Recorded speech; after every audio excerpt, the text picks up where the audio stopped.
Gulf యుద్ధం కీలక మలుపు తీసుకుంది. ఇరాన్ మీద ఒక 15 రోజులు, మహా అయితే నెల రోజుల్లో ఇరాన్ ధ్వంసం చేయవచ్చు, ఇరాన్ని లొంగ తీసుకోవచ్చు అని అమెరికా అధ్యక్షుడు డొనాల్డ్ ట్రంప్ వేసిన వ్యూహం బెడిసిపెట్టింది. హార్ముజ్ జలసంధిని స్వాధీనం చేసుకుందాం, అందరూ రండి.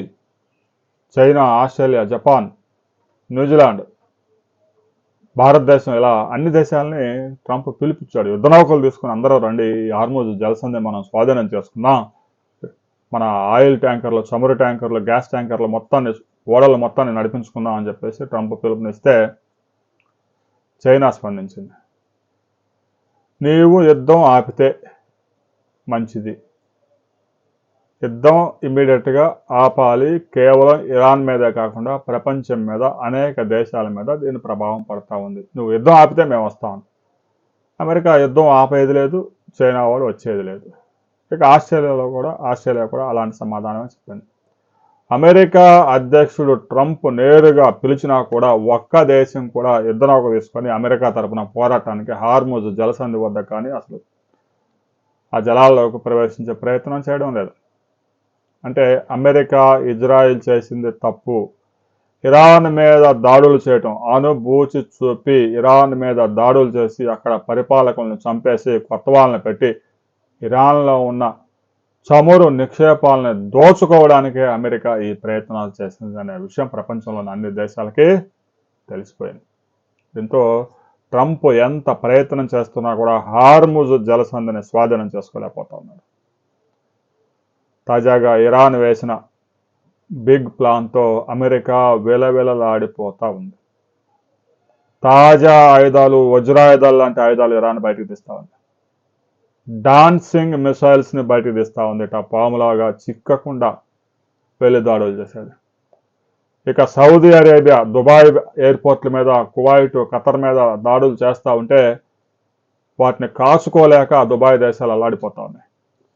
14 దేశాల్లో ఉన్న అమెరికన్లను వెంటనే ఖాళీ చేసి దేశాలు విడిచి వెళ్ళాలని అమెరికా ఆదేశించింది. ఎందుకంటే ఆ 14 దేశాల్లో ఏమాత్రం సేఫ్ లేదు. అమెరికా పౌరుడు ఎక్కడున్నా కూడా ఇరాన్ వెంటాడి దాడులు చేస్తాను. అందుకే ఆ 14 దేశాల్లో ఎంబసీలు, అమెరికా ఎంబసీలు కూడా క్లోజ్ చేసి పడేస్తారు.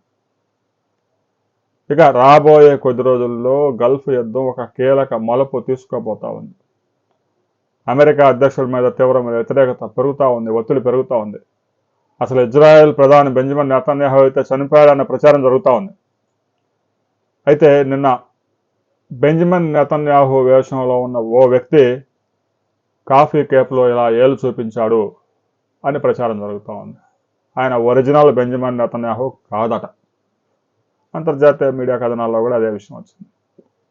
రాబోయే కొద్ది రోజుల్లోనే ఇరాన్కి చైనా, రష్యా పెద్ద ఎత్తున ఆయుధాలు మరిన్ని అందించేందుకు కూడా ప్రయత్నాలు జరుగుతూ ఉన్నాయి అని అంతర్జాతీయ మీడియా ది సన్లో వచ్చిన వార్తలు అమెరికాని వణుకు పుట్టిస్తూ ఉన్నాయి.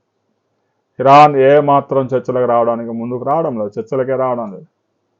అక్కడ యుద్ధం ఆగే అవకాశాలు పెట్టలేవు. అమెరికా ఖర్గు దీవిని స్వాధీనం చేసుకోవాలని ప్రయత్నాలు చేస్తూ ఉంది. ఆ ప్రయత్నాల్లో భాగంగా అమెరికా గనక ఆ గడ్డ మీద అడుగు పెడితే ఆఫ్ఘనిస్తాన్లో 2 దశాబ్దాల కాలంలో అమెరికా ఎంత లాస్ అయిపోయిందో, ఎన్ని వేల మంది సైనికులు కోల్పోయింది, 20 లక్షల కోట్ల రూపాయల నష్టాన్ని చవిచూసింది. అంతకంటే ఘోరమైన పరిస్థితులు ఇరాన్లో అడుగు పెడితే వచ్చే అవకాశం ఉంది అనే విషయాన్ని అమెరికా అధ్యక్షుడు ట్రంప్ గ్రహిస్తాడా, లేదంటే భారీ మూల్యం చెల్లిస్తాడా అనేది రాబోయే కొద్ది రోజుల్లోనే తేలిపోయింది. ఆ తర్వాత మరిన్ని వివరాలతో మరో వీడియోలో మనం కలుసుకుందాం.